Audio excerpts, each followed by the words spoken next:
from the Relationship Paradigm. This is my first vlog for the Positive Psychology people, and I want to talk to you about relationships, specifically relationship ripples, how little things can make a big positive impact on relationships or a big negative impact on relationships. So a bit about me first. I specialize in relationships. I have been working with couples with relationship problems for the last 15 years and have created a very different approach to helping couples get to a better place. And in my life and in my training and in my work with couples, I've come to realize that one of the greatest gifts in life is a loving and fulfilling relationship with another person. But who teaches us how to have good relationships? I was never taught, and I had to learn by trial and error. And wow, I've made lots of errors. But I'm now in a good place because I now really understand what makes a great relationship. And falling in love is easy, but staying in love, staying in a great relationship is hard work. But that work is really worthwhile. So, relationship ripples. Many of the couples I've worked with have drifted apart over many years, and often it's something tiny which has caused them to start to drift apart. And unless they realize what's happening, they drift further and further apart. So if I could just give you a metaphor. Imagine you're falling in love and you're in a boat together and everything's wonderful. The sea is calm, sky is blue, the sun is shining, and you're both in a really great place. And then life happens. The love gets interfered with by reality, and somehow you both end up in separate boats because you've started to focus more on yourself rather than the us of you as a couple. And while the wind is calm and the tide's not flowing, those boats will be held together. But it only takes one little ripple to start to get the boats to drift apart. And you may not become aware of it until the boats are too far apart for you to be able to reach out and grab your partner. So let me give you a personal example of a relationship ripple which happened to me and my wife Gwen. We're in a great place because we love each other and we work on our relationship. We work to deal with problems and conflicts. We understand when things are going in the wrong direction. And we're both emotionally intelligent enough to be able to talk to each other about it. But we're not perfect by any means.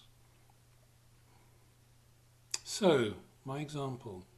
A couple of months ago, I became aware that something had changed when we went to bed. Our normal pattern was to go to bed at the same time every night, which was nice, and we'd talk when we were in bed, cuddle each other, kiss goodnight, and then go to sleep.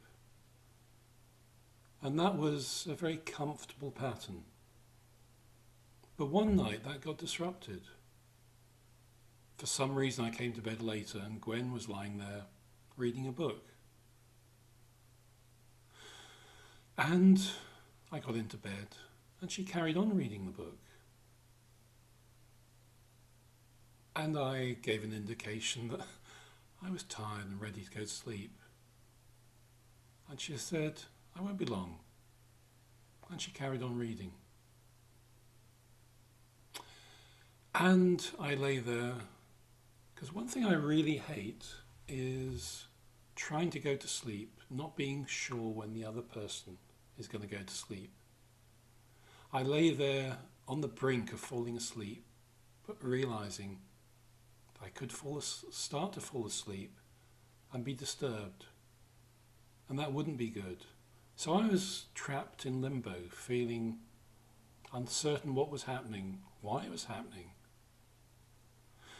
And eventually she finished reading a book, put it down, and I went to sleep. And I thought nothing of it until the next night. We went to bed at the same time. She picked up a book, started reading it. And I indicated I was tired and would like to go to sleep. But she carried on reading. And I felt I wasn't being heard. And I lay there, getting more and more upset, and started climbing up my ladder of inference that I wasn't being listened to, I wasn't being understood, my needs were being ignored. And all that meant is actually, of course, she doesn't love me. And this pattern repeated for a few nights. I was lying there, being pathetic, being upset, being unable to actually express how I was feeling. And she was lying there, reading a book. And I couldn't go to sleep because I wasn't sure when she had stopped reading. I could feel her moving. I could hear the rustle of the pages as she turned them. And the irritation just grew and grew in me. This was crazy. This was just one small thing. So, a couple of weeks later, something else had happened. And I raised the subject, gently, because by then the old pattern had been reinstated. She had stopped reading. And I talked through how I felt when she carried on reading, that I felt I wasn't being heard. And she explained how she felt. She explained that she felt she was being controlled by me, that she was really enjoying the book she was reading and wanted to read a few chapters every night to finish the book before she went to sleep. That's what she wanted. And she felt that I wasn't listening to her needs. And she started climbing her own ladder of inference, that actually I wasn't listening to her. Her needs were being suppressed by mine. And that I didn't love her because of that.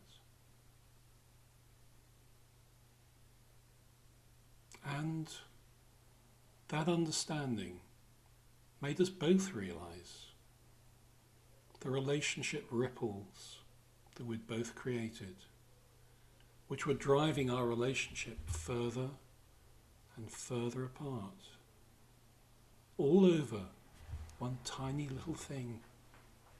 My wife wanting to read her book in bed at night. And if I hadn't raised the subject, what would have happened? Probably we'd have stayed climbing our ladder of inference. She doesn't love me.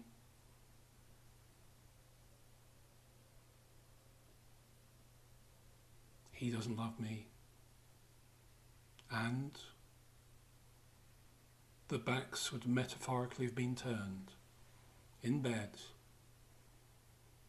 and we'd have got further and further apart, and we would have started to focus on the negatives in the relationship, because our brains are pattern-seeking machines, seeking to make some sort of sense out of this strange and volatile world, starting to look for the evidence that she doesn't love me, he doesn't love me. And we would see things which fitted that pattern. And we would get further and further and further apart. possibly even to the point of separating if we hadn't have talked about it. And how crazy would it be for a couple who loved each other to separate because for a few nights one wanted to read her book in bed? So my message to all of you is, be aware of the relationship ripples with your partner. Be aware of little things which are starting to grow and create resentment, uncertainty,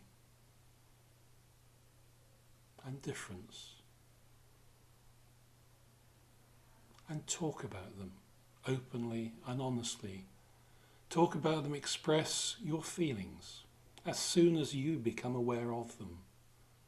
And get your partner to express their feelings too, so that you can both truly be listened to and understood, and prevent relationship ripples from causing you to drift further and further apart. It's so easy. And it's so easy to stop the impact of this. And from a positive perspective, look for the relationship ripples which are creating more positivity in your relationship. Look for those little looks, touches, words which are strengthening your connection with your partner. Focus on those and see whether those positive relationship ripples can keep you or move you closer together and keep you there. Thank you for watching.